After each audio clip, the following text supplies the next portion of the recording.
Hello, everybody. Thank you for joining us today for our roundtable on local responses to conflict and displacement in the MENA region. It's really an honor to have really three excellent speakers talking to us today about the situation in Sudan, in Syria, and in Palestine and Israel. My first speaker for today is Dr. Khalid Medani, who is an associate professor of political science and Islamic studies and the chair of the African program at the McGill University. He received his PhD in political science from the University of California, Berkeley. He has published widely on the roots of civil conflict and the political economy of Islamist activism in Sudan, informal finance in Somalia, and the obstacles to state building in Iraq. He is a previous recipient of the Carnegie Scholar on Islam Award from the Carnegie Corporation of New York, and he is the author of the award-winning book, Black Markets and Militants in Formal Networks in the Middle East and North Africa, that came out with Cambridge University Press in 2021. My second speaker today is Dr. Dina Melhem, who is a Program Management Officer leading the National Agenda for the Future of Syria at the UN Economic and Social Commission for Western Asia. And Dina has 18 years of experience in democratic development, public policy making in countries in transition, and conflict and post-conflict environments. Dina studied law. She has a PhD in public law from the University of Cézanne in France, and had held many positions at the UNESCWA and previously at the Westminster Foundation of Democracy in the UK. Dina advises on strategy, policy issues, and program opportunities in the MENA and Asia regions, and she oversees quality assurance for program delivery. My third speaker who will be joining us shortly is Dr. Shibley Telhami, who is Anwar Sadat Professor for Peace and Development at the University of Maryland. And he is also a non-resident fellow for the Center for Middle East Policy, Foreign Policy Program at Brookings, who served as a senior advisor to the U.S. Department of State, an advisor to the U.S. Mission, United Nations, and a member of the Iraq Study Group. He's an expert in U.S. policy in the Middle East, on Arab politics, and on shifting political identities in the Arab world. Among his many publications are The World Through Arab Eyes, and Arab Public Opinion, and The Reshaping of the Middle East. The Peace Puzzle, America's Quest for Arab-Israeli Peace, 1889-2001, that came out with Cornell University Press. And the 2003 book, The Stakes, America in the Middle East. So again, I would like to welcome my participants, and I'm very, very happy that I have such an excellent group talking to us today about these kind of devastating crises. I would like to start with Dr. Medani with kind of just a kind of background question about the situation in Sudan. I would like just to know, if you can briefly describe the most recent development related to the conflict in Sudan, and what are the most urgent challenges facing local actors, meaning local authorities, local communities, to cope with the crisis? Thank you very much, Marwa. First, let me say that I am deeply honored to be part of this panel, not only because of the kind of esteemed guests that you've invited, but also I am very appreciative of you giving me a chance to talk about Sudan. It's fallen off the headlines, but the humanitarian crisis is so deep, so grave, unprecedented, I would say, in Sudan and many parts of the region, certainly the Sahel region. And so I really appreciate that. Please stop me if I go on too long. I know that we have a time limit, so I don't mind that at all.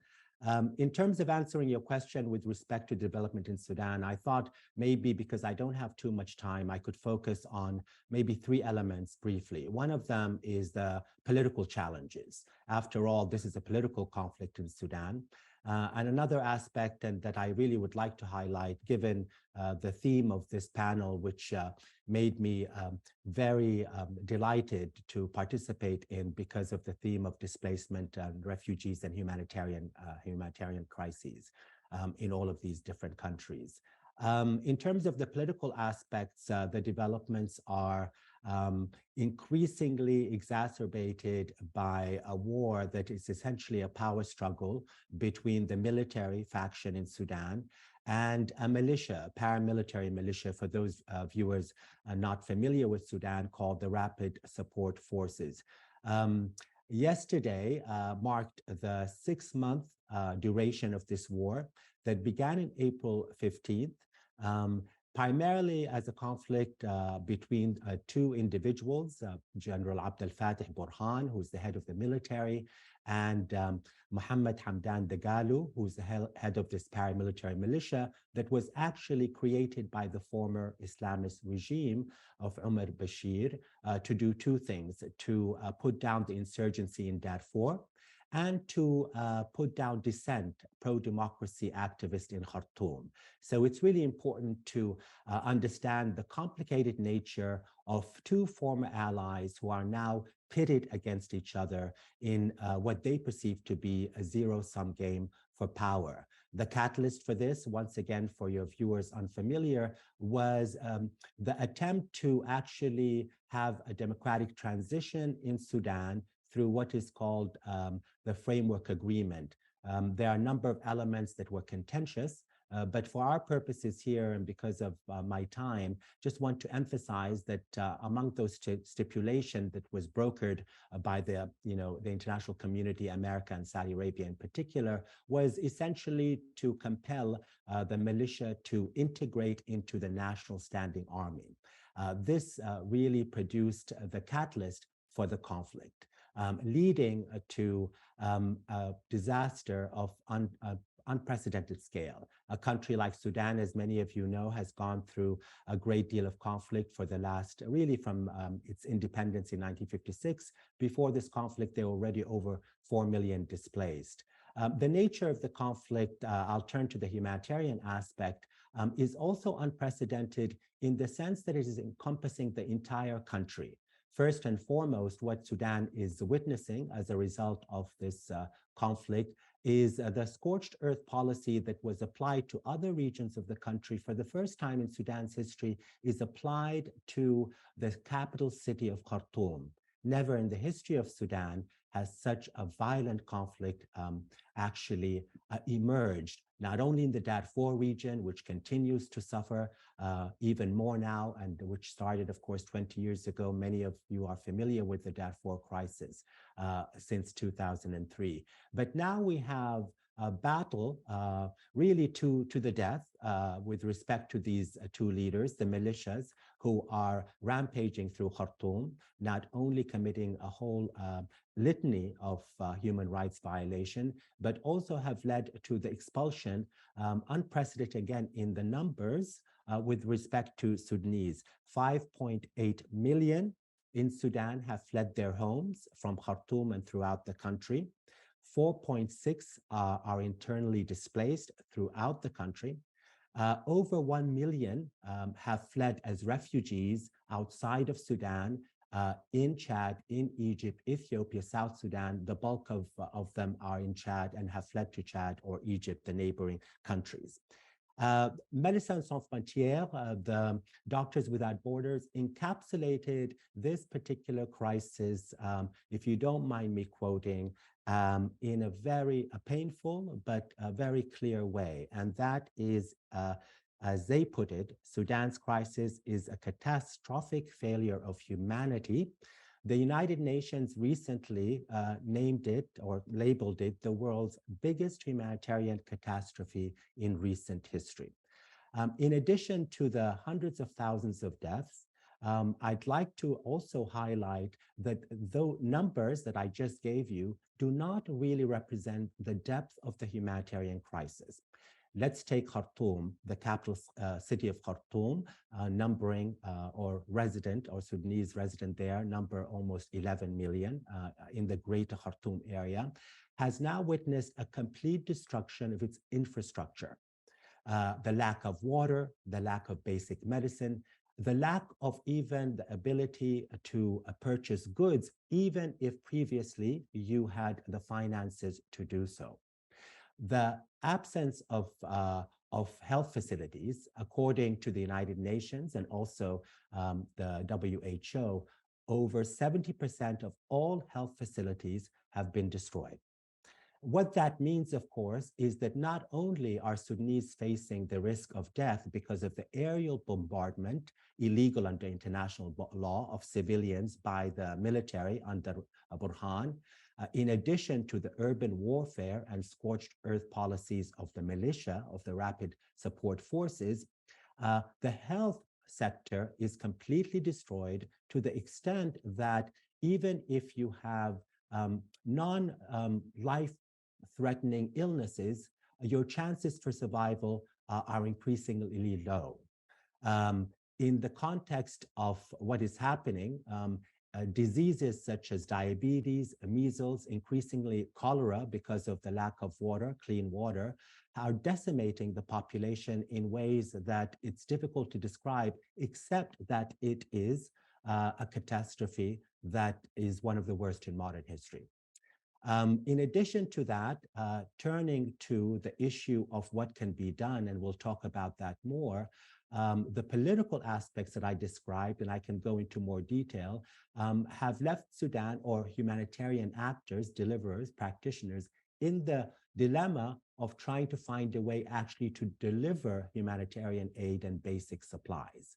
Not only are the two factions essentially blocking any kind of humanitarian delivery, they have also refused to implement 6 ceasefires that the United States and Saudi Arabia had tried to implement through negotiations in Riyadh.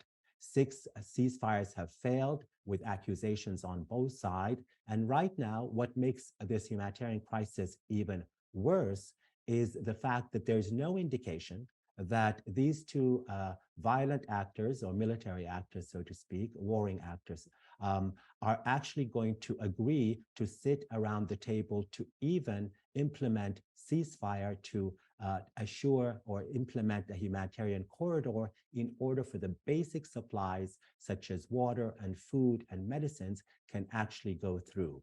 In addition to that, not only are the two actors using food and these supplies that are getting in as a weapon, they are also establishing, or have established, a persistent bureaucratic backlog and impediments against the very simple efforts of aid workers and local Sudanese to actually distribute goods, restricting travel, forcing agencies to register, and of course, bombing facilities like health centers. And I want to highlight the kind of scorched earth policies in Darfur, where the militias are targeting leaders in order to implement a scorched earth policy that is really has killed over, in one day in Darfur, 10,000 civilians in the town of El Geneina.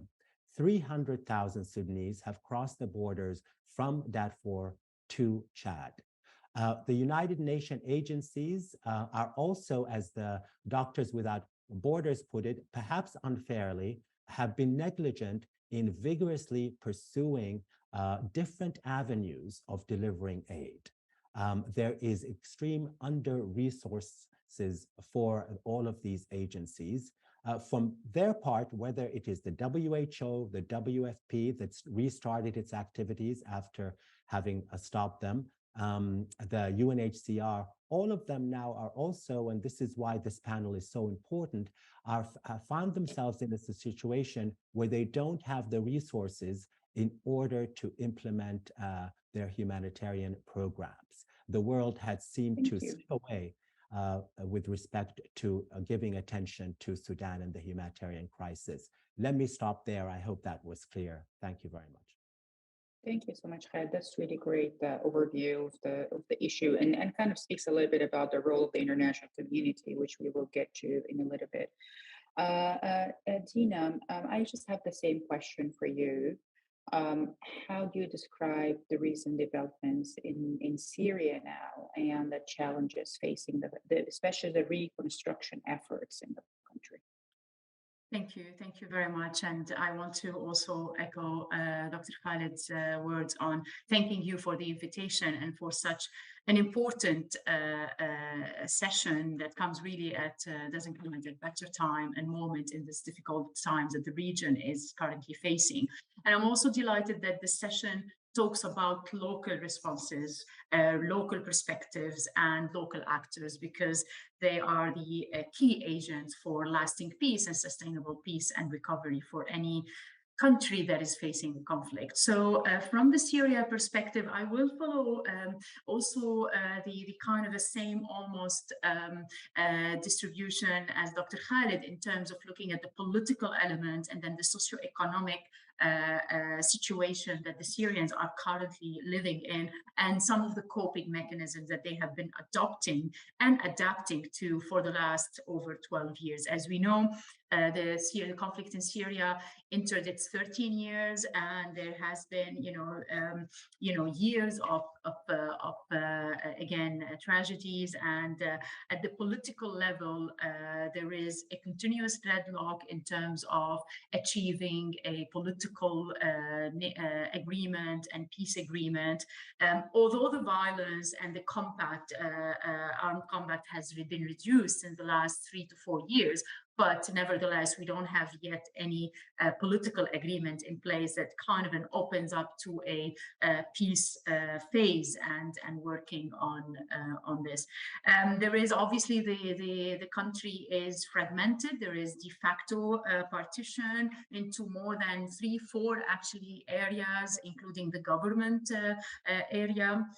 As we said, there is also the country is under unilateral coercive measures, a massive migration, including those that have been led on obviously as a result of the conflict itself. I mean, Syria as well has a big number of internally displaced and refugees, over 6.7 million IDPs and 5.8 million refugees. More than half of the whole country's population is either refugees or displaced. Again, this level in addition to this, there has been a big level of massive migration due to the economic situation, which I'm going to talk about it as well.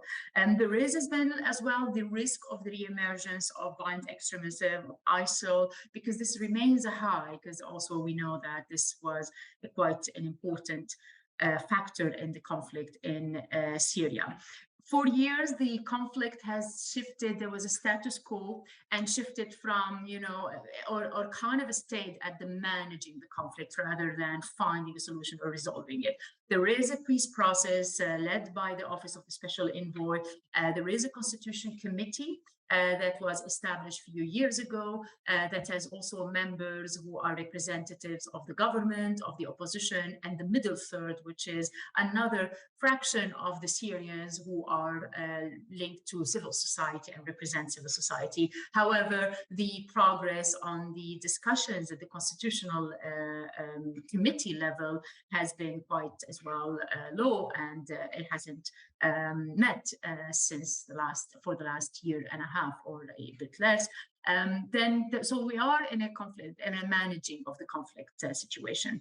The recent events and the recent shift in the dynamics and the relationship between the Syria and the Arab countries and reintegration of Syria into the Arab League has created a momentum to kind of end this frozen conflict, as it was called and many times referred to start thinking what are the opportunities that could come from this kind of relationship and reintegration of Syria into the Arab world and the Arab League, into the Arab League in such sense, and how could this help to move forward the peace process? So this is on the political level. In terms of the socioeconomic level, high level of needs in 2023, more than 15.33 million of the population in Syria are in need. It is 9% of rise from last year. So we are the needs and population in needs is increasing. As I mentioned, there's a lot of displaced and refugees. The earthquake in February as well kind of intensified things and had a devastating impact on the situation. In terms of food insecurity, over 17.7 million of Syrians either are people food insecure or at risk of being food insecure or severely food insecure. So that's quite a big number. And there is a lot of, obviously, lack of access to basic needs, whether it's electricity and energy. This has been considered as amongst the highest priorities for people to, as part of a multi-sector needs assessment done by OCHA in 2021, the electricity sector as well and the shortage in electricity have been an obstacle for basic day-to-day livelihoods for families, but also for any ability to have recovery, or also for the health and education sectors. Access to health services also, there has been a lot of damage and destructions, and also in terms of medical facilities, in terms of the shortage in staff and medical doctors and medical staff, as well as the diminishing budgets and other factors, lack of equipment, lack of ability to bring equipment or to maintain the current equipment. So there's a lot on that level. The pharmaceutical sector, which was one of the most developed in the region in Syria, and they were quite, Syria was self-sufficient, almost 90% of its supplies was produced in Syria. It also had lost a lot of that. The COVID-19 also brought more weight on that level, and cholera similarly as well in Sudan as well, and so lots of communicable and non-communicable diseases. Education, I won't talk too much about it, but there is access to education as well has been, there's a lot of obstacles to access to education.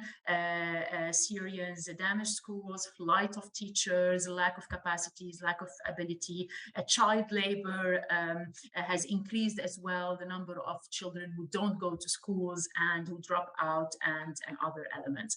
At the social level as well, because of this kind of lack of basic needs and lack of the government or the institutions to be able to provide the supplies and its diminishing, basic needs, there's a lot of assistance and coping mechanisms that are coming from non-traditional institutions.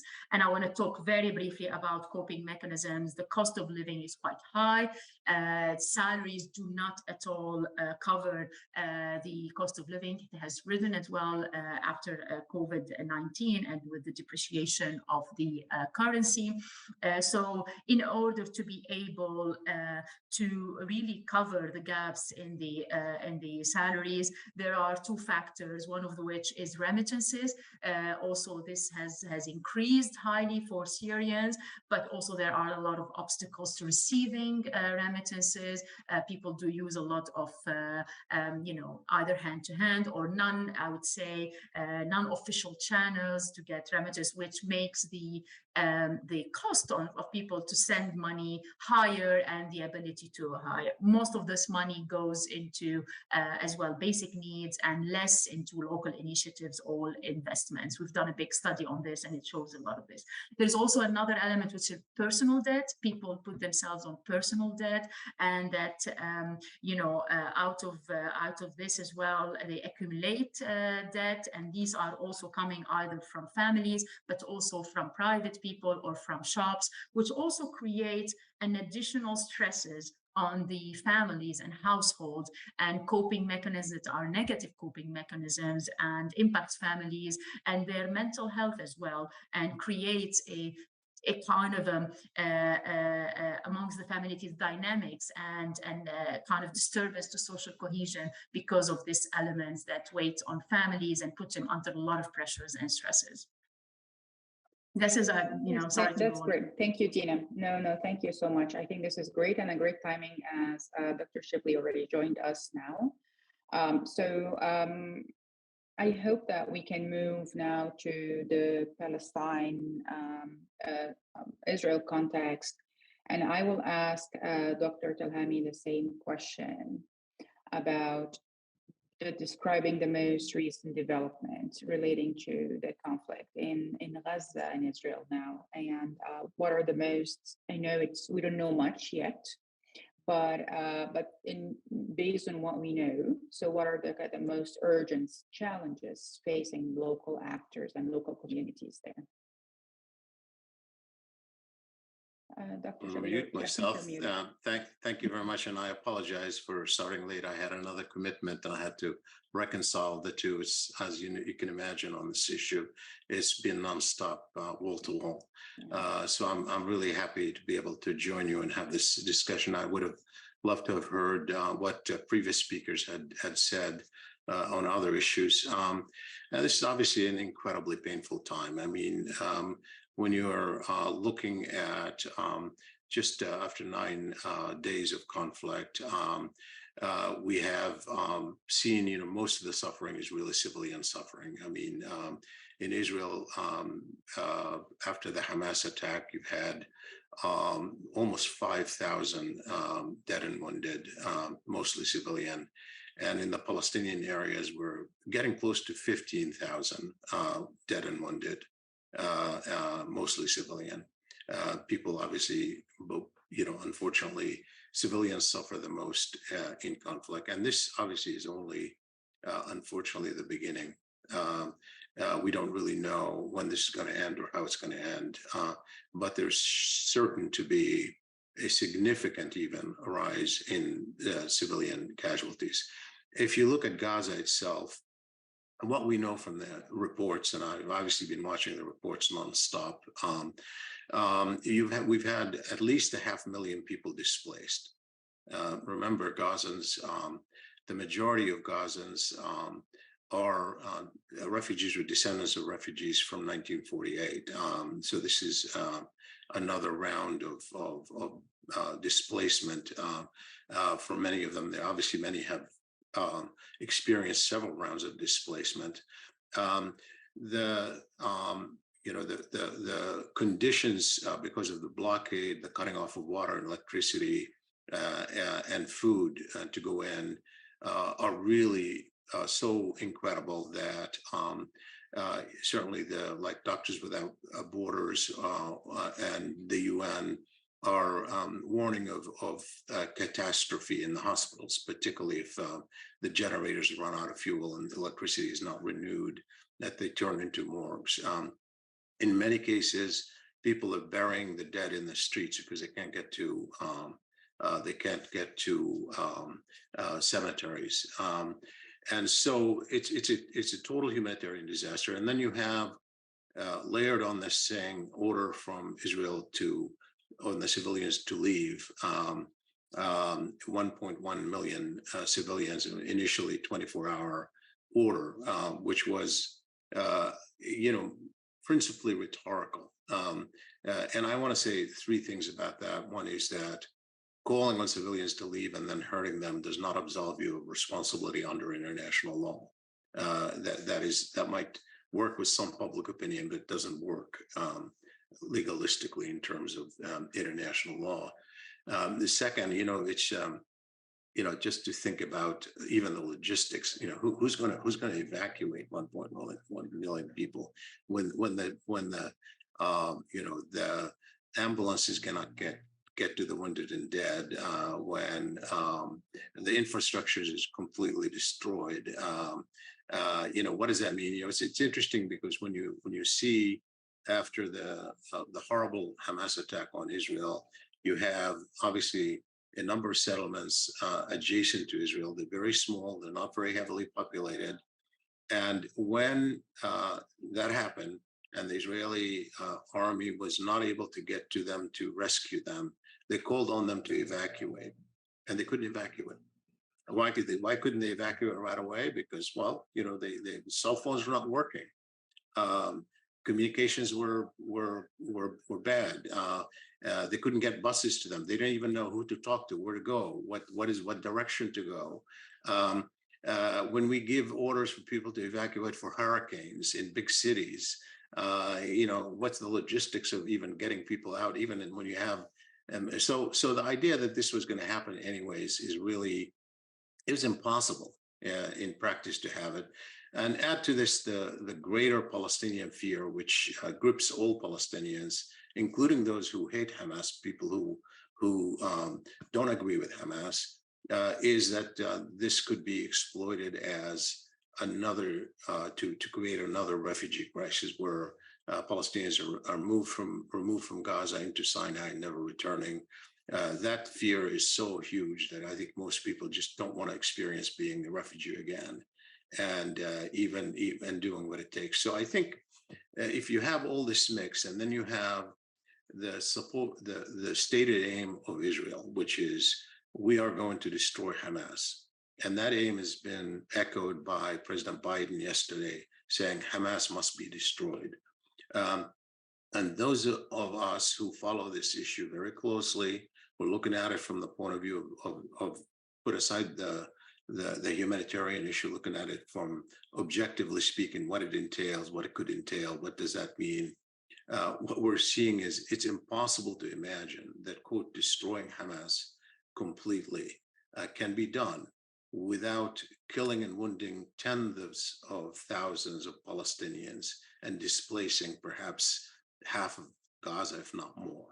And so, just even the very aim of destroying Hamas in and of itself entails,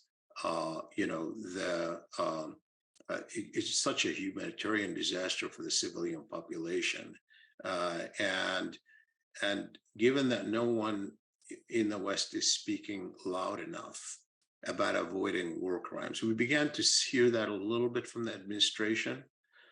They certainly used it against Hamas, which did commit war crimes by any measure of the word. And certainly that's the position of all human rights organizations, including ones who are critical of Israel. Targeting civilians or recklessly endangering them is wrong. It's morally wrong, but it's also wrong under international law. But that has to be understood from both sides, whether the victims are Israelis or the victims are Palestinians, whether the victims are Arabs or the victims are Jews. And we haven't spoken with that moral clarity, which in a way has not helped in the conduct of the creation of a catastrophe on the ground. And so I think that is the challenge right now. There's a battle of narrative that seems to transcend the need for huge international effort to deal with a catastrophe. Now, one of the things obviously that's needed immediately is cessation in the bombings so that aid can go in, renewing water and electricity to Gaza, and opening a passage for aid organizations to deliver aid through Egypt. Now, it looks like the Secretary of State who was in the region thought he negotiated a passage. It was supposed to have opened this morning for delivering some relief to the population on the ground. And it looks like Israel just denied that. And certainly on the ground, there is no opening. And reporters, I was just watching Al Jazeera Arabic, reporters who were at the crossing, the Rafah crossing, there was no sign of anything near opening, not even staff coming in or even preparation for opening. So we're upon a really huge humanitarian disaster that I think goes way beyond the capacity of the local population to deal with it. Thank you so much, Dr. Telhami. That's a really great overview of the recent developments in Gaza and Israel. I think my second question kind of speaks to what my speakers talked about a little bit, is about the role of the international community and in assisting these local communities to respond to these crises. So I think it's important to talk a little bit about what can we do and how can we help.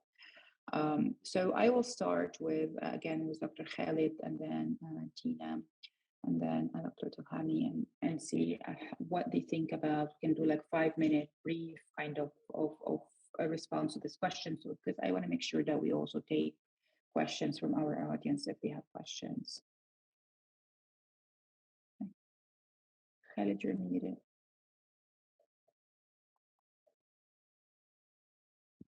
Thank you. I wanted to, when Professor Telhami was talking about international law, I think it's really important to be reminded that in the case of Sudan, although there is little discussion of it in international forums, that the whole litany of human rights violations that I spoke about, detention, torture, gender-based violence, sexual violence as a tool of war, a kind of whole range of violations that constitute wars against humanity in a general sense, but also contravene international law, of course. And so that is something that the international community can do. And Amnesty International has utilized that and asked for accountability for all of these crimes on the part of the international community. But to answer your question, maybe in two parts. The first one, maybe I can speak a little bit about what I believe the humanitarian agencies can do, because the humanitarian crisis that I outlined is so severe. And the reason that I feel it's important to discuss briefly is that I think on the part of a lot of analysts and even humanitarian agencies, there's this kind of notion of futility, that somehow the kind of conflict in Sudan is so complex, is so inexplicable, and it's so severe that nothing can be done. And I want to really highlight what is being done and what can be done. And then, of course, related to that, it is really impossible without to address these issues without talking about the regional and even geopolitical politics. Sudan is not peripheral to the Arab and African regions, obviously, and in many ways it is just as affected by interest in the region. And I'm not going to give a big treatise on that, but I think it's important. In terms of the humanitarian issues, I think that there is, and before coming here, I spoke to Sudanese civil society organizations, including the Sudan Doctors Union and other civil society organizations in Sudan and outside who've been working. And they highlighted to me, and I'd like to highlight here, that there needs to be, number one, an attention to flexibility, thinking outside of the box, so to speak, in order to circumvent these bureaucratic regulations and the politics in Sudan. And so what Sudanese are doing in Khartoum, in Darfur, and elsewhere is, number one, to understand the nature of displacement in Sudan, mapping out where people are going, and delivering aid outside of the Khartoum area. There are approximately maybe 4,000 different towns that have become camps of displaced kind of persons in all of the 18 provinces of Sudan. Those are areas where local civil society organizations are able to circumvent the kind of armed actors in order to deliver aid. So that's number one, to have a real understanding of the nature of the conflict and particularly the nature of displacement in order to do that. Another thing is to really focus on what this war is about. And in many ways, I won't elaborate. The war really is about the pro-democracy revolution that was for a number of years almost too successful, by which I mean there is a great effort to stamp out civil society and volunteerism that was at the very heart of the pro-democracy revolution. Whether it's the Sudan doctors' unions, women's group, youth groups, resistance committees, all of them are engaged in volunteerism and mutual aid. And they're doing a number of things. Number one, they're setting up emergency response clinics and even mobile clinics. Number two, they're training doctors and those practitioners who deliver aid. And in addition to that, they're utilizing the diaspora. And I was really delighted that Dina was speaking about remittances, because it's not only the issue of sending money, which Sudanese are doing in the majority, but also at the same time delivering it in order to pay the salaries of local doctors and also to fund mutual aid societies, including food kitchens, for example, in the different areas. That flexibility, that volunteerism is really very, very important to highlight. I think that we have not looked very closely, and we must, at how the diaspora in all of these situations can be further engaged in terms of helping with humanitarian delivery and formulating different avenues for humanitarian aid that the agencies have not been able to understand. I know we don't have time, but the geopolitical aspect, ultimately, like in all of the other conflicts, the issue of a political settlement is the only way that there could be any security in the long term for Sudanese and others, of course. And in this case, I do want to highlight the role of the Gulf countries. There is a a problem with the linkages of the different armed parties to external actors. And that has to do with something very specific that's very crucial, and that is the issue of arms. While there has historically, at least for some years, been an arms embargo against Darfur, the international community and the United States has not implemented a larger embargo throughout Sudan. And the sanctions that the Biden administration has implemented against companies and individuals is very porous and just not sufficient. There has to be targeted sanctions on a wider scale, and there has to be a real kind of concerted regional and international consensus that this is a war that is threatening the Sahel region, the Arab region, the Horn, and the Red Sea region in ways that are leading to trafficking in humans, extremism. In fact, the extremism on the side of Burhan and the military is now clear and is in clear evidence that he is backed by the Islamist movement of the former regime, and recently, after many years, renewed his linkages with Iran. And so here we have to understand the geopolitical factors that are involved in perpetuating this war and preventing an agreement, a ceasefire agreement to begin with. And so, taking those together, understanding that we have to look at what is working in Sudan, and the international agencies must pursue that in many ways to kind of build that capacity locally, but also at the international level, even though Sudan may be out of the headlines at the moment, I always emphasize the importance of this country to the Sahel region, to the Red Sea region, to the Gulf region, of course, and to East Africa. And regional countries are very worried, and this is the time really to re-emphasize that there has to be a concerted, comprehensive kind of policy. If I know that's difficult, but one must say it. These are all great points. Thank you so much, Khalid. Dina, what do you think in the case of Syria?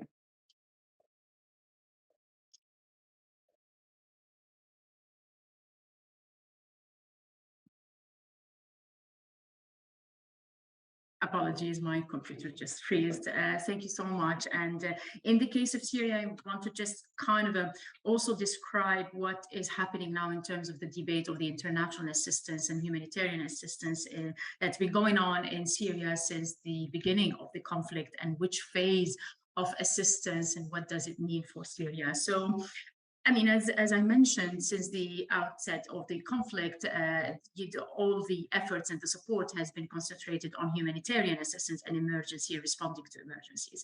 But this has been going on for over 12 years. And there has been a lot of factors that has started, linked to debates about, first of all, the deteriorated economic situation. So the number of people in need is only increasing rather than decreasing. So, there is also the shrinking, ability to fund, or the funding climate, which is shrinking because of multiple things, the COVID situation, its impact economically on all countries, but also the Ukraine war and other wars, which means that multiple priorities are coming, and then the money that goes to Syria has been shrinking. And then also, obviously, there has been as well an element of how to support the resilience of people and communities, and to support sustainable solution rather than just giving humanitarian aid. And then this is where especially that no reconstruction or development is being done or allowed to be done in Syria until the resolution 2254 is implemented, which means to have a political agreement, which we don't have yet in place. So this is where the importance of what is the concept of an early recovery phase and period that's become more popular now in the last few years. And it's been accepted by almost all actors, including internal actors and external actors and international actors across, Russia, Europe, and USA, and other countries. And what does it mean? There's a lot of debate about what does it mean about its parameters and where it stops, and it doesn't become another phase of development or the next phase. But it means that to support localized solutions, and there's been a lot of emphasis on area-based approach. So supporting integrated programming at the local level, and to help resources and capacities to be provided through programming rather than just aid, and which helps people and communities to continue and get more resilience and instant autonomy in their livelihoods. So this element has been also based on area-based approach, localized context and localized needs, but also a bottom-up approach. And a lot of actors are expected to be supporting at this level, including civil society, private sector, local level institutions or government local institutions and others. So the importance of making the early recovery phase work successfully with the right parameters and bringing food is very important for Syria. And that's where almost the discussion about how to shift some of the humanitarian aid to go to support such programmings and enable such programmings to happen. On another level, I just want to mention some entry points and sectors on programming that also respond to the basic needs that we highlighted in the first question, which is on education, on issues related to health. The health sector needs supporting. Also remembering that always there's multiple health systems or problems or challenges in the de facto areas in Syria, and having something that is connected or something that is at least synergetic, so you don't create various systems that goes in different ways, in order as well to ensure that any future peace or the whole of Syria approach is also taken into consideration, is successful. There is as well an element in terms of health system, as I mentioned, supporting the private sector to also, and SMEs, to give more leeway for such actor to support at the local level, but also to have to increase the level of social responsibility and being part of much more social initiatives. The female-headed household, which is something I want to mention as well, programming that targets a big fraction of the community or of the population, and including women, also female-headed households, having gender-centered programming that supports this fraction, who has a lot of as well challenges, face more challenges than also other headed households or men-headed households.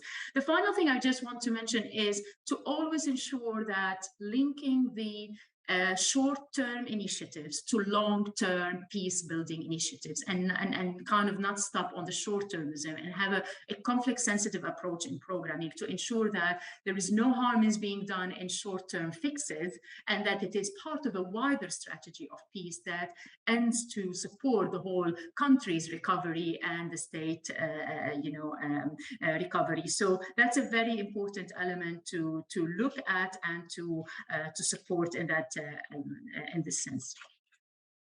Great, Dina, thank you so much.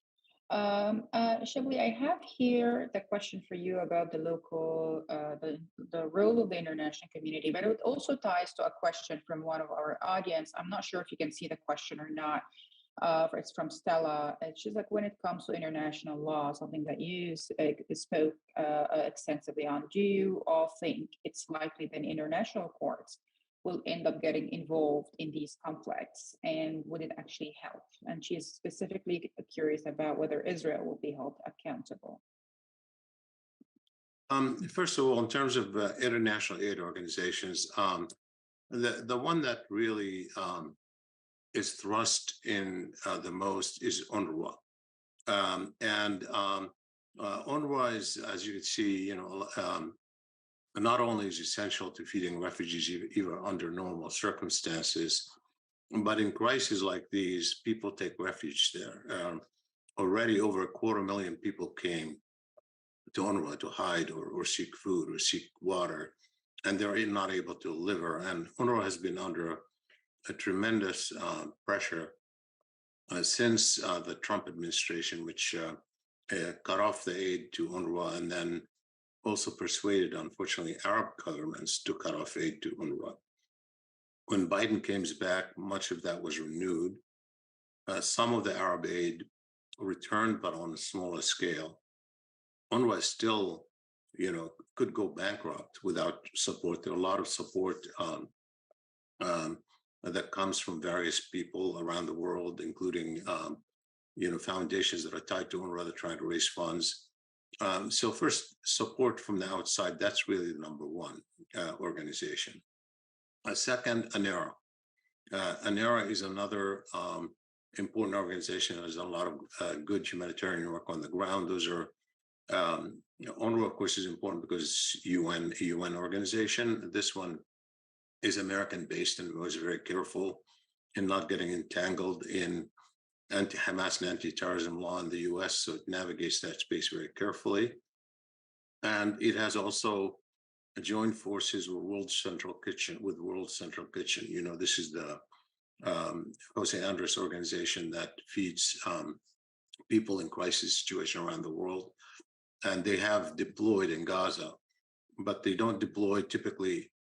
They cannot deploy, as you know, they can't even get in international organizations right now. So typically they partner with local communities and local organizations on the ground. And they are trying to do that. They've done it mostly through the link through ANERA. So ANERA obviously is another organization that is doing a lot of great work. And those are the type of organizations that still have green light in the international community, at least in most of it. So therefore, a lot of the aid or people who want to contribute can go there. Doctors Without Borders is doing God's work in hospitals. They are, I needn't tell you, what it means when you've got 15,000 dead and wounded, crowding in a very small place. So think about there's only a population of 2.2 million, and you've got overcrowded hospitals to start with minimal resources and cut off electricity. I mean, and these people are doing work in and out, day in and day out. So I think there are a lot of international organizations doing good work. They need to be supported now, and that's probably the best avenue to support, because none of us individuals can help in a direct way. You have to go through those people who have the infrastructure to be able to do it, and even they have limits to what they can do. With regard to international law, unfortunately, it hasn't worked out that way, although there are some cases now that could be problematic. There even, in some cases, Israel instructs major officers not to go to certain countries for fear of being arrested if a case can be brought against them. So it's not that these things don't work, but they haven't worked on a scale that has made a difference. This is not the first time that Israel and Hamas have been accused of war crimes. As we know, in almost every round of fighting they've had, and certainly in 2021, just a couple of years ago, when there was an outbreak of more, bigger fighting.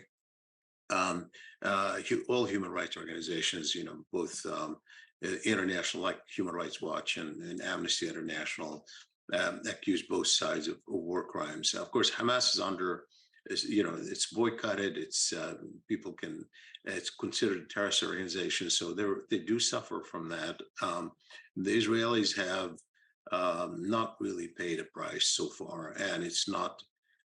And mostly because the United States has been able to protect Israel and international organizations in the same way that was been able to protect Israeli settlements in international organizations where we know they're illegal under international law.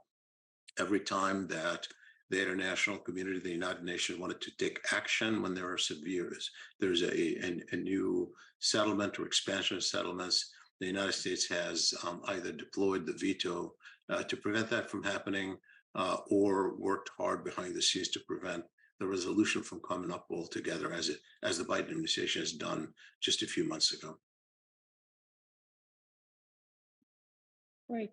Thank you so much. I see if we have questions from the audience or our participants. Badir, you said you have a question. Please go ahead. Yes, thank you so much, everybody, for your very important insights. I have two questions. The first one is related to the humanitarian aid. And as you mentioned, it has been weaponized in different contexts and in the conflicts we're seeing and following. And my question is related to the targeting of humanitarian workers and people who are delivering aid, especially in the context of Palestine and what we're watching happening in Gaza right now. And my second question is specifically for Dina, and I would like to know what you think about the return of Syrian refugees, especially that is now being supported and encouraged by some organizations and some countries, some host countries hosting refugees, and it has been an ongoing debate among the refugee community in different countries. So what do you think about that in terms of the support for them to go back to their country and what's happening on the ground? And thank you all for your insights. Great. Shibley, would you like to start with the first question about the targeting of humanitarian? Yeah, I think right now, I unfortunately, nobody's being spared. I mean, UNRWA itself has gotten attacked. Hospitals that have international organization operating within have been attacked. Ambulances have been hit. I mean, I think the kind of strategy the Israelis are carrying out now certainly does not seem to be paying great attention to those kind of casualties. There are some voices in the Israeli government who have even said, disregard for now the nearly 200 Israelis are being held by Hamas. So I don't think the mood right now or the strategy in the attacks that are being carried out by Israel anyway has particularly spared internationally. We know that there've been aid workers who have been killed. That we know. So and for that matter, journalists as well, as you know, typically who cover these wars. Hamas obviously I don't know, obviously, what they're doing right now in Gaza. We're all in the dark. We don't know where they are, how they're operating. So that's something we can't really address. We just can address what the Israelis are doing in the bombings right now. We know obviously what Hamas is doing vis-a-vis Israel, but I'm talking about within Gaza itself, what they're doing within Gaza itself, or what capacity they have to do within Gaza itself.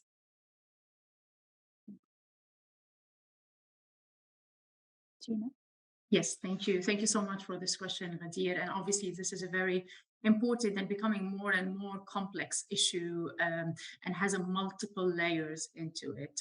A layer that is more related to humanitarian support and to the return of refugees, but also other layers that are regarding political and other issues. So I just want to mention that obviously, while describing the situation in Syria and the conditions that current people are living, these conditions apply as well for returnees. So in a way, obviously voluntary return with dignified conditions in most cases do not yet apply and do not exist in the place of return for refugees or displaced. So, the access to education, the access to health services, the issue of land and property and their assets and gaining their assets if they are still there, or the other issues related to security issues and safety issues for the returnees. So all of these are conditions that needs to be as well looked into.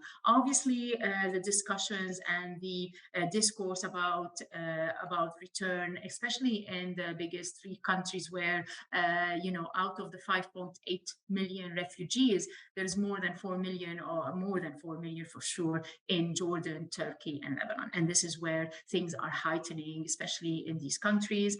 The tension between the host communities and the kind of issue or topic of refugees and all of this. And obviously what is important to be looked at is to look into these conditions and this discourse in a human rights based way and also from a human rights perspective, and also to have a strategy that that responds. There is a strategy, but that responds to the evolving needs and to continuous evolving situation. The recovery, the earlier the recovery happens in Syria, the earlier people could go back as well to their own places and things. And obviously, a peace process is very important. So the message is to put this topic under the overall conditions of the lasting peace in Syria, and then also the stability in the countries and host countries, and addressing this in a strategic way and from a human rights perspective. Thank you so much, Dina. I have just one last question from Ellen to Khalid about, in the case of Sudan in particular, do you think is it better to help through, how to best assist local communities? Is it through organizations like the organizations, say UN affiliated organizations and others, or is it more about the smaller diaspora groups that can play a greater role? And she asks whether this depends on the different type or the stage of the conflict. What would work best at different stages of the conflict?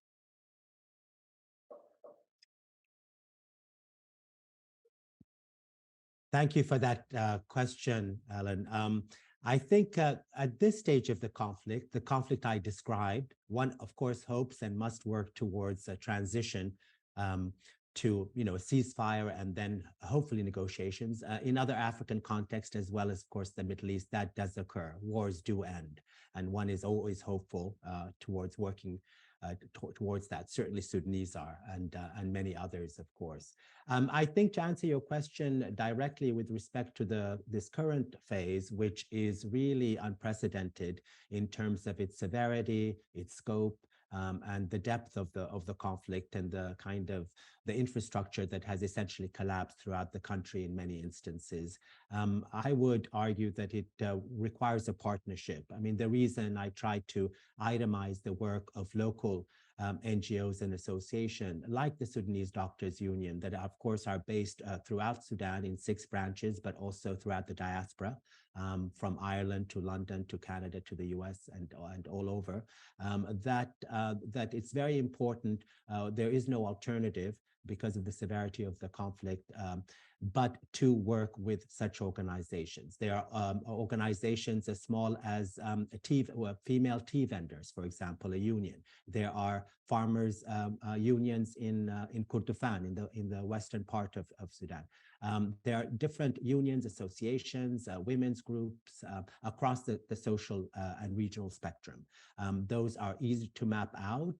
We know most of them very well, and the diaspora is working very closely with them. The reason that they're vibrant, despite what the news may indicate, is because there was an open space during the kind of revolution of 2018 and 2019. Much of this work had already been mobilized and had been conducted during that period of relative openness, including, for example, the expansion and work of the Sudan Doctors Unions. And so the idea is to be clear about what's available locally in terms of these local institutions and mutual aid groups and societies. And at the same time, link up with the larger, of course, humanitarian agencies, such as UNICEF, such as MSF, which is doing great work, and they're doing as much as they can in the Khartoum area, for example. The idea, and it's already happening, for example, many of the youth groups have already linked up with UNICEF.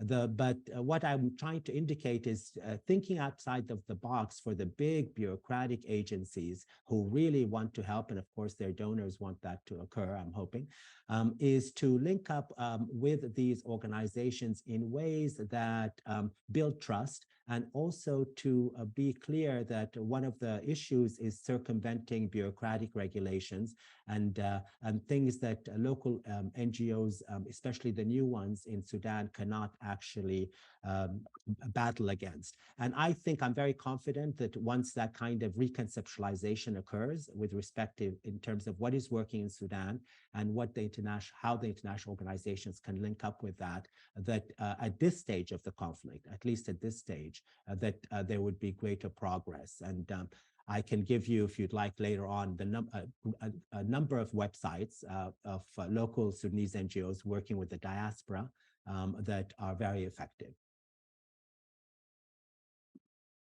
Thank you so much. This is a great ending for this very painful roundtable. So I really am very grateful for you, Khalid and Dina and Shibley, for joining us today and explaining more to us more about the conflict and the future of the conflict, of these conflicts as well. We're very grateful for your time, and I hope to see you again in person soon. And thank you for your time. See you in Mesa. Yes, Thank I'll you see very you in much. Mesa. Okay. Thank Bye. you. Thank you. Thank you very much. Bye. Bye.